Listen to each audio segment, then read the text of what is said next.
Shalom, salam dalam kasih Tuhan Yesus Kristus.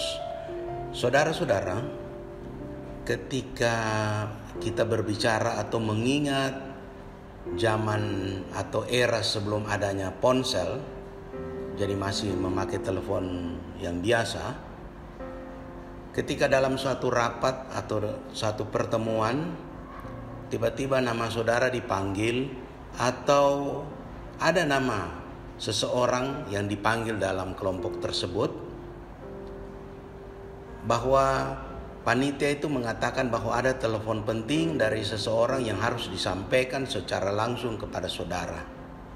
Kira-kira apakah dalam pikiran saudara, atau mungkin saat itu saudara sendiri yang dipanggil, apakah dalam pikiran saudara bahwa ini berita positif atau negatif?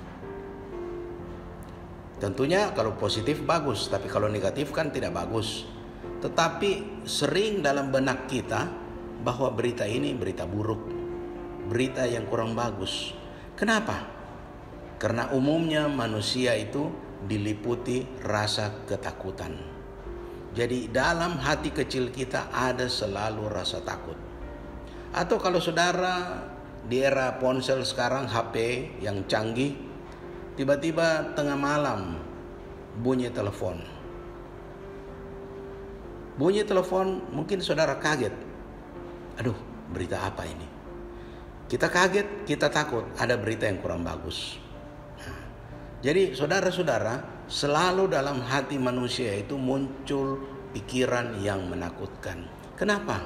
Karena memang di dunia ini kita manusia yang hidup di dunia ini mempunyai rasa takut. Kenapa ada rasa takut?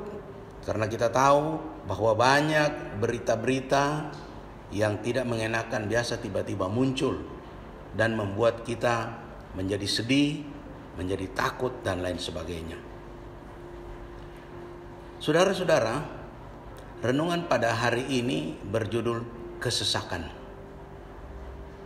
Kalau dalam pengertian secara harafiah, kesesakan itu adalah suatu keadaan di mana kita merasa terhimpit dari segala arah. Dari atas, dari bawah, dari kiri, kanan, muka, belakang. Kita merasa terhimpit sehingga kita merasa sesak. Tetapi kalau kita perluas menjadi pengertian yang lebih luas, rasa kesesakan itu adalah di mana seseorang merasa terhimpit dalam keadaan tertentu. Bisa saja karena beban hidupnya, bisa saja karena beban studi atau beban kerja yang sangat menekan dia sehingga dia merasa terhimpit dan merasa kesesakan. Kenapa? Karena dia terbatas dalam kemampuan keuangan atau dana, kemampuan secara finansial atau secara daya atau tenaga atau mungkin secara waktu sangat terbatas sehingga dia merasa benar-benar berada dalam keadaan terdesak sehingga dia merasa kesesakan. Dan mungkin juga saudara-saudara, kita saat ini ketika saudara mendengarkan program ini, saudara berada dalam kesesakan. Atau mungkin saudara pernah mengalami kesesakan. Atau mungkin satu waktu akan tiba adanya kesesakan itu. Karena ini hidup adalah perjuangan.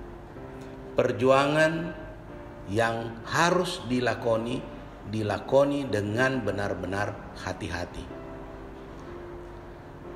Ada yang mengatakan hidup adalah perjuangan, benar. Tetapi hidup juga adalah kesempatan. Oleh karena itu carilah dia selama dia berkenan untuk ditemui. Saudara-saudara, kalau ada orang yang pernah mengatakan atau mungkin dalam hatinya dia mengatakan saya tidak pernah merasakan kesesakan, mungkin orang itu sedang bohong. Atau mungkin orang itu sangat pelupa sehingga kesesakan yang dia pernah alami itu dia lupakan. Dia tidak ingat lagi. Tetapi saudara-saudara, yang namanya manusia, makhluk yang hidup, kita pasti pernah mengalami kesesakan atau akan mengalami atau pernah mengalami.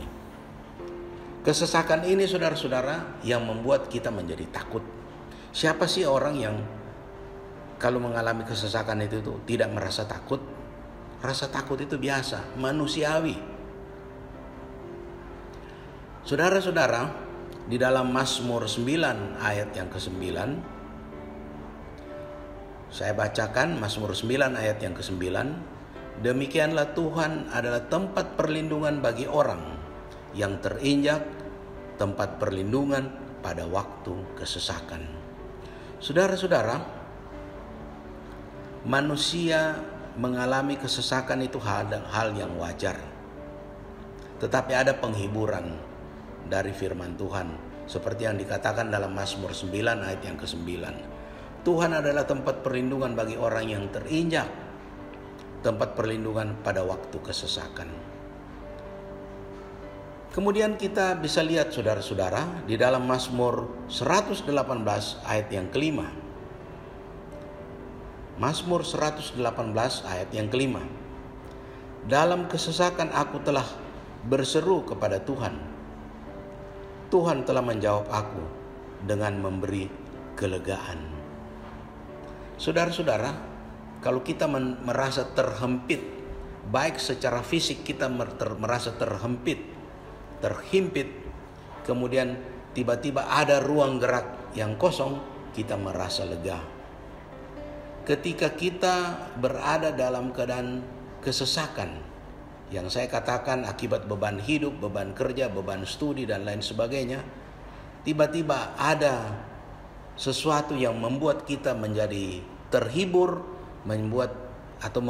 datangnya berita gembira sehingga membuat kita terlepas dari kesesakan tersebut, sehingga kita merasa lega.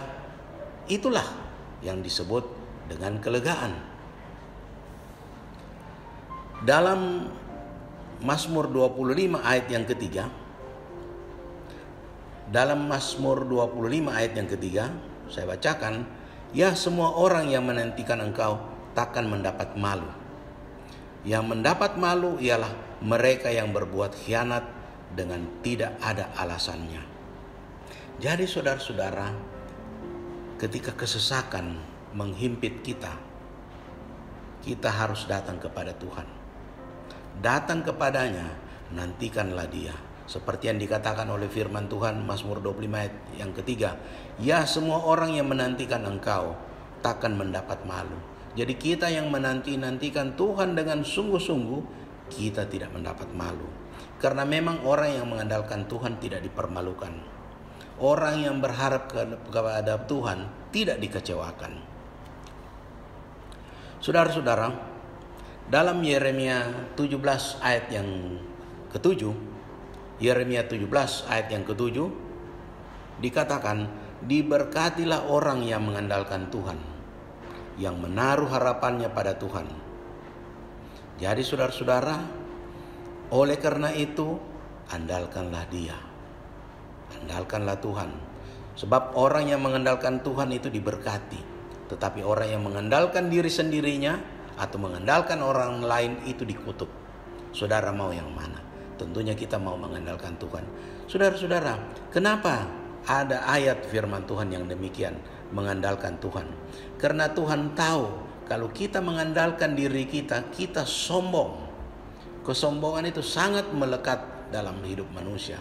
Ketika orang memuji kita berhasil dalam suatu prestasi yang luar biasa, ataupun dalam suatu pekerjaan, ataupun dalam studi dan lain sebagainya. Orang memuji-muji kita bisa punya rasa bangga. Rasa bangga ya memang umum, manusiawi. Tetapi sedikit-sedikit bisa menjadi sombong. Ketika kita sudah menjadi sombong, semua karena saya, semua karena aku. Kalau bukan aku, itu tidak terjadi. Kalau bukan aku, ini tidak terjadi. Kalau bukan aku, gereja ini tidak berdiri. Kalau bukan aku, si A pasti gagal. Anda sudah sombong. Kesombongan inilah yang melekat dalam manusia yang Tuhan tidak kehendaki. Karena Allah melawan orang yang sombong. Saudara-saudara, oleh karena itu kita harus mengandalkan Dia dengan sungguh-sungguh.